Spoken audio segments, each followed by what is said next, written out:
Hi, my name is Ravi Singh, and I am going to speak to you today about traditional leadership approaches. This is a presentation for my class at Liberty University, where I'm getting my master's degree in social media management. So, very excited to be presenting here with you all today. In this class, they've actually outlined some specific criterias. These are some of the things that I need to do in the presentation. I will be asking a question at the end. The material is being taken by Organizational Behavior 12th edition, and my topic will be covering chapter 11. Some of the key takeaways that you will be able to get from this presentation is one, that you'll learn about the nature of leadership, early approaches to leadership, the emergence of situational leadership models, LPC theory of leadership, path goal theory, and Vroom's decision tree approach to leadership, all going towards the fundamental question of why leadership matters. I will give you, as part of the requirements, to give you some of my personal experiences. So I've identified four. I'll talk a little bit about my experiences the very first seeking to enter a U.S. military academy, running for public office at the age of 25 for state representative, being CEO of an internet company, and last, a chapter from my book on leadership that I wrote after the events of 9/11 here in the United States. The chapter opens up with John McCain, and I had the great honor of meeting him in 2007 when he was running for president. And he described leadership in the textbook as a game of pinball, and that you're the ball. This is a great, connotative definition of leadership, because it really goes to the heart of what leadership is. My mother taught me about leadership early on because I wasn't allowed to wear the turban in the U.S. military academy. And I was explaining this to John McCain, along with selling him some of my services of doing social media and technology back in 2007 as CEO of an internet company. But when I was running for when I was entering U.S. military academy, my mother actually had to introduce legislation and change the law, because fundamentally the right for religious freedom, she emphasized that early on, that we had to make sure that we fought to be Americans and adhere to these principles. And the fact that I could wear my turban in America made me the most American in her eyes. So the nature of leadership is an interesting takeaway, and it's defined into two groups, one as a process and two as a property.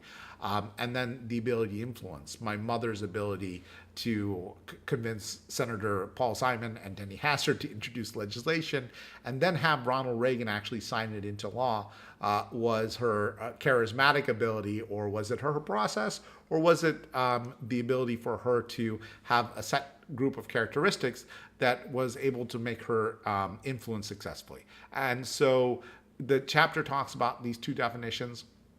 And when we talk about process in terms of leadership, it is coordination of activities. When we talk about property, it's a set of characteristics. But influence, as I will read here, is a common element of both perspectives. It is the ability to affect the perceptions, beliefs, attitudes, motivations, and the behaviors of others. And it's clear that my mother was very successful in doing that when I was entering the U.S. Military Academy in Illinois.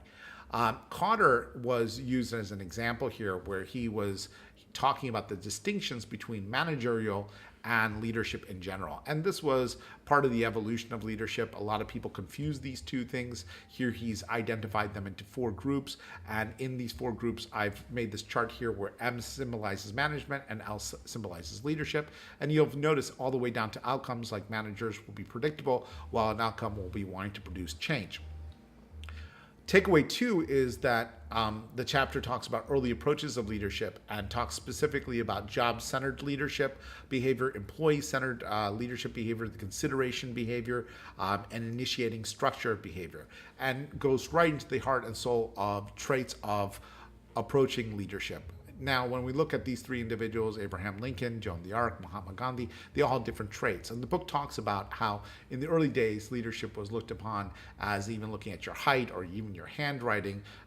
Abraham Lincoln was very tall, but he was also known for being honest. Joan of Arc, her devotion to faith and be able to lead an army for the French. Mahatma Gandhi, through peaceful means of being able to use passive resistance. So each of them have their own traits, and it reminds me of the second example that I want to share with you, which was when I actually stood for office. I tried to identify myself early on because I was born and raised in Illinois with Abraham Lincoln, and I was influenced by his book because my father actually gave me the book Honest Abe to actually read. And during that process, I learned about how this man, even though he was odd looking, was able to run for president of the United States. So I thought with the turban on my head, I could also run for office in the United States. And I did run as a Republican. And my attitude was that, well, elephants come from India. No one knows where a donkey comes from. But that's a joke. Behavioral approaches to leadership was talked about in this chapter. And there are two case studies that you should pay particular attention to, which is the Michigan study and the Ohio study that looks at the study of supervision and subordinates. Without going into great detail, there is a managerial grid that follows these studies, and that managerial grid actually can identify which type of leader you are in terms of having concern for people or concern for production. Now, the emergence of situational leadership models is takeaway 3, and we talk about the 3 components. We talk about consistent relationship between leaders, behaviors, and employees, and the responses, decision making, and then we go into situational models. Now, we can't go into depth into each one, but I'll highlight some of the key takeaways. One was the continuum that is very crucial. It identifies 7 types of what, as a manager, when he uses authority and when he does in terms of area of freedom when he interacts with the subordinate, and 2 opposite ends of the spectrum. And this reminds me when I was CEO of my internet company, there was no handbook on how to run an internet company in online politics, and we struggled on how to treat our employees. The ability to be able to develop that relationship as a CEO, as a .com, as an entrepreneur was very difficult, and we made mistakes and we learned a lot of great things, but it was difficult. And I think that goes into LPC, which is least preferred coworker, where you basically seek, the relationship that is developed and the balance between task structure and your positions of power. And I found this cartoon, which was a great example, a good leader inspires intense loyalty. And here you see this guy grabbing the feet of the leader. Well, studies have shown that, when job engineering with their subordinates and laying down rules can actually have a profound impact upon the strengths of the leader's ability to set a task accordingly. And so the 5th takeaway is the path goal theory of leadership, which is really based upon the effective paths that will lead to a desired reward. And they identify 4 key leader behaviors: directive, supportive, participant, and achievement-oriented. Talks about how this is dispersed and how about the personal characteristics of the followers or the subordinates in this case, basically being either reward momentum, and I put a rooster because sort of following a set known behavior patterns of just doing the task at hand.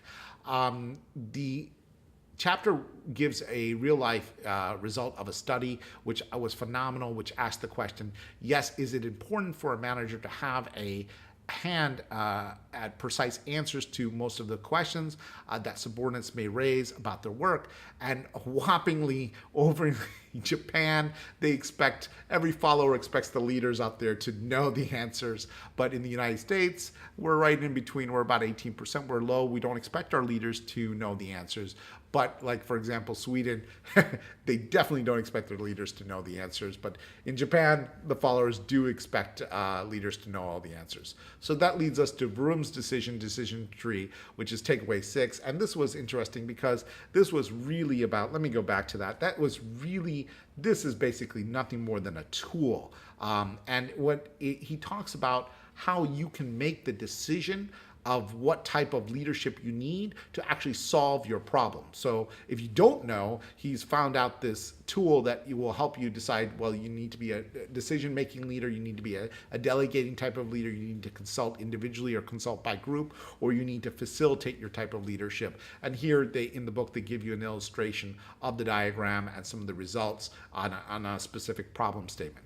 So what can we learn in this chapter? Well, some key vocabulary points, some key concepts. I hope my examples were interesting.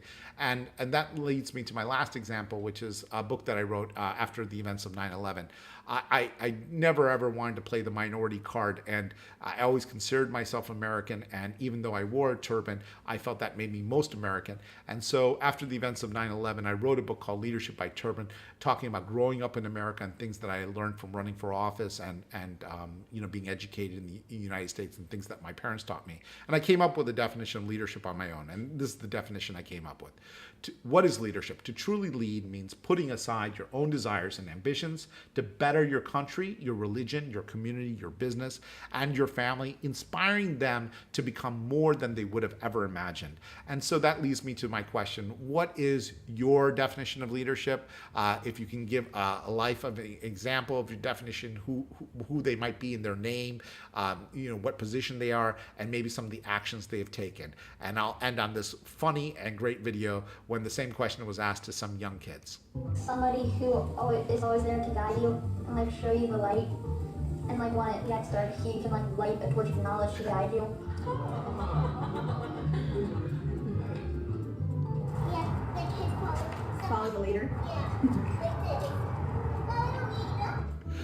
In my school, it's a line leader, and they'd be in front. Is responsible for the people or animals or things for what happens and tells what other people to do. And that will make you makes the world a better place.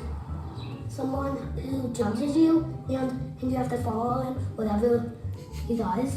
And it has to be someone who's very nice, not bossy, and not annoying.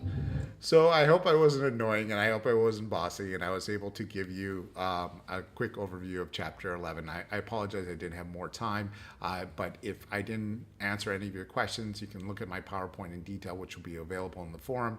Of course, this video will be online and publicly available, so if you want to reach me by email, please feel free to do so. All my slides are numbered, so if there's a specific slide that you didn't understand or a concept that you would like me to further explain, just identify the slide and I'll be more than happy to do so. Thank you so much for watching this presentation. My name is Ravi Singh, and I really, really enjoyed this project.